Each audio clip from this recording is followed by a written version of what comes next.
नमस्कार। वैदिक पंचगव्य संस्थान में हम अपनी देसी गौ माता की सेवा और शुद्धता का विशेष ध्यान रखते हैं। हमारी गौ माता प्राकृतिक हरा चारा खाती हैं, जिससे उनका दूध पूरी तरह शुद्ध और पौष्टिक होता है। सबसे पहले हम ताज़ा दूध निकालते हैं। इसके बाद इस दूध को मिट्टी की हांडी में डालकर पूरे दिन धीमी आंच पर गर्म किया जाता है। शाम को दूध को ठंडा किया जाता है, फिर उसमें थोड़ा सा छाछ मिलाकर उसे रात भर ढककर रख दिया जाता है। सुबह तक ये दूध प्राकृतिक तरीके से जमकर दही बन जाता है। इसके बाद इस दही को मिट्टी की हांडी में बिलोना यानी मथना किया जाता है, जिससे शुद्ध मक्खन तैयार होता है। इस मक्खन को इकट्ठा करके धीमी आंच पर गर्म किया जाता है। धीरे धीरे पकने पर यही मक्खन शुद्ध देसी गौमाता का घी बन जाता है। ये पूरी प्रक्रिया पारंपरिक बिलोना विधि से की जाती है, जिससे घी का स्वाद, खुशबू और गुण बरकरार रहते हैं। हम इस शुद्ध देसी घी को सुरक्षित पैकिंग में तैयार करके ऑल इंडिया में आपके घर तक कुरियर के माध्यम से पहुंचाते हैं। शुद्धता का वादा, परंपरा का विश्वास। वैदिक पंचगव्य संस्थान का देसी। आज हम आपको एक ऐसी प्रेरणादायक कहानी बता रहे हैं जिसने निराशा के बीच आशा की नई किरण जगाई है। बिहार निवासी एक महिला जो वर्तमान में जोधपुर में कार्यरत है, लंबे समय से ब्रेन ट्यूमर जैसी गंभीर समस्या से जूझ रही थी। बिहार से लेकर दिल्ली और जोधपुर तक कई विशेषज्ञों से परामर्श लिया गया। उन्होंने दिल्ली स्थित all India institute of medical sciences यानी एम्स में भी उपचार कराया, जहां स्थिति को जटिल बताया गया। इसी दौरान परिचितों के माध्यम से वो भोपाल स्थित श्री सिद्धा गुफा योग आरोग्य संस्थान पहुंची, जहां आचार्य डॉक्टर सुधीर मिश्रा के मार्गदर्शन में पारंपरिक षटक्रम साधना प्रारंभ कराई गई। प्रारंभिक स्थिति: बोलना लगभग बंद, गले से आवाज नहीं निकलना, सिर पर अत्यधिक भारीपन, माथे पर सूजन, गहरी मानसिक निराशा। अपनाई गई विधियां: सूत्र नेति, जल नेति, सरसों तेल नेति, दूध नेति, घृत धारा तथा अखरोट एवं बादाम तेल प्रयोग जैसी पारंपरिक प्रक्रियाएं प्रशिक्षित मार्गदर्शन में कराई गई।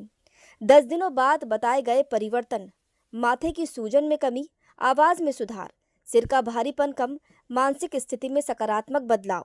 संस्थान का कहना है कि ये परिवर्तन नियमित साधना, सकारात्मक ऊर्जा और ईश्वरीय कृपा से संभव हुआ है। ब्रेन ट्यूमर जैसी गंभीर रोगों में विशेषज्ञ चिकित्सकीय परामर्श अनिवार्य है। यौगिक षटकर्म केवल प्रशिक्षित मार्गदर्शन में ही करें। संस्थान ने स्पष्ट किया कि उनका उद्देश्य सेवा है, किसी प्रकार का चमत्कारिक दावा नहीं। डेस्क रिपोर्ट, द लक्ष्य एक्सप्रेस। उनमें से सर्वोच्च चिकित्सा पद्धति हमारे पास है, जिसका नाम है षटकर्म चिकित्सा। 120 प्रकार की चिकित्सा में से पहली चिकित्सा जो है ना, जैसे अपन आयुर्वेद बोलते हैं, यूनानी बोलते हैं, सफा खाना, दवा खाना, इस प्रकार से 120 चिकित्सा है ये। उसमें पंचकर्म से पहले जो आता है षटकर्म। पंचकर्म हो गया आयुर्वेद पद्धति और षटकर्म हो गया ऋषि मुनि चिकित्सा पद्धति। इसमें किसी प्रकार की इसमें कोई जन हानि नहीं होती, शरीर की हानि नहीं होती और शरीर हर दिन तंदुरुस्त हो जाता है। अब हम लोग इसमें क्या करते हैं कि जैसे एक सूत का धागा होता है, उसको नाक में डालते हैं और मुंह के रास्ते निकालते हैं, तो मस्तिष्क की एक एक नाड़ियों को शुद्ध और पवित्र कर देते हैं। उसके बाद में फिर एक विशेष प्रकार का लोटा होता है, उस पर ये अभी था लोटा, तो उस लोटे के अंदर है ना हम लोग गाय का दूध, गाय का घी, बादाम का तेल, अखरोट का तेल, ये सब डाल के उसको मिला लेते हैं। फिर उसको नाक के रास्ते पिला देते हैं पूरा। तो जो मुंह से पिएंगे वो पेट में जाएगा और जो नाक से पिएंगे वो नाड़ियों में जाएगा।